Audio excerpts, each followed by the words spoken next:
Hey, beautiful souls. How you doing? It's Gina here, Too Much Woman.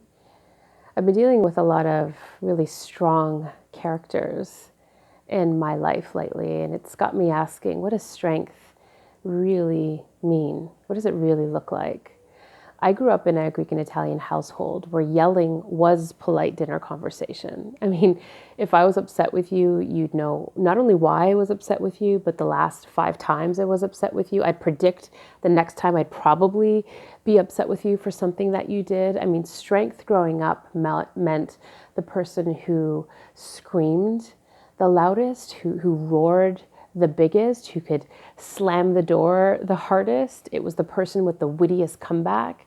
You know, it was like the person who, like a lawyer in a courtroom, could like have the most brilliant rebuttal and, come back at you with like a 1-2 punch, Muhammad Ali style. And that was modeled for me growing up as strength. And of course, that spilled into school years. And I remember in high school, I mean, I just got in all kinds of trouble because I would fight for the underdog or anyone who was remotely bullied. I just used my mouth. I had a big mouth and I used it. I was protesting things. I rallied when I thought there was any kind of injustice.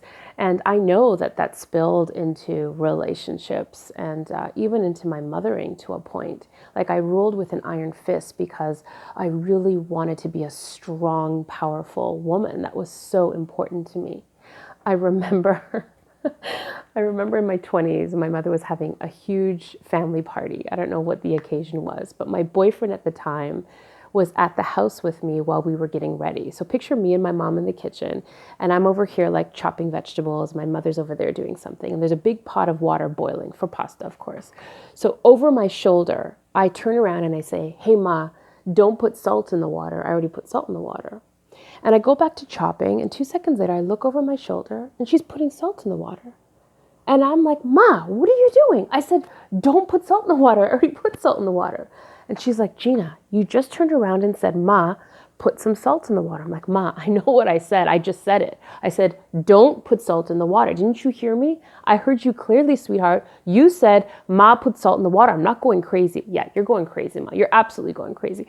And this went on like for 5 minutes, like screaming at the top of our lungs. Well, fast forward to the end of the night. And everybody's gone. And I turned to my boyfriend and I said, "Congratulations, you survived like the first family party." And he was like, "Yeah, well, barely."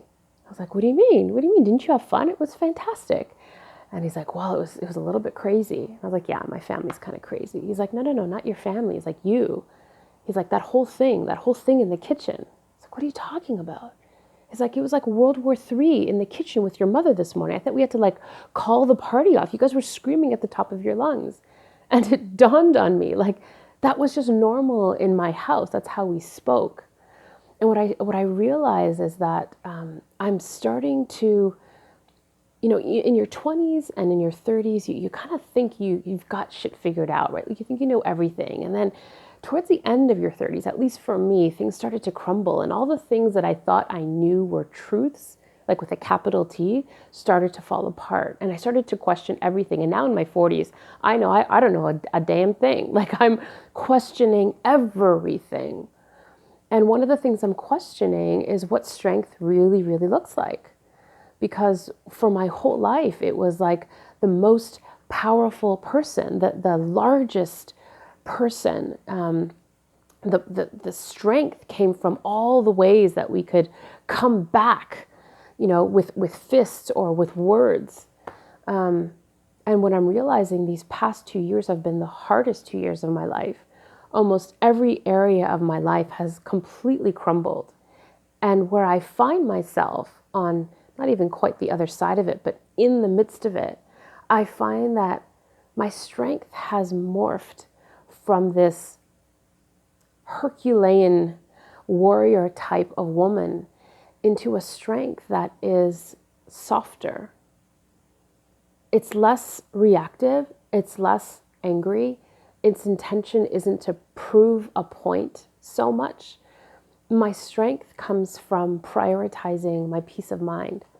My strength comes from choosing which battles are worth the bloodshed and which are just going to leave me bloody.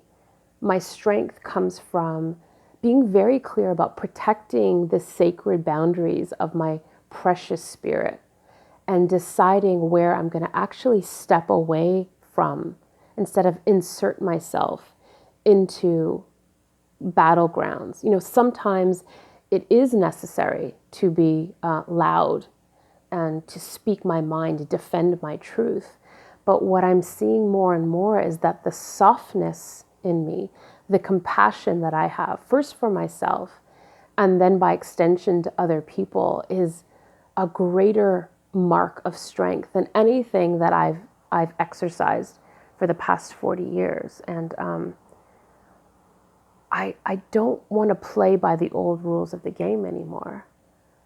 This just feels more powerful to me. I feel stronger in a space of softness, wielding strength from like this deep rooted knowing of who I am and what I need to have peace. And I like it. I like it a lot. What's your definition of strength? Let me know. I love you.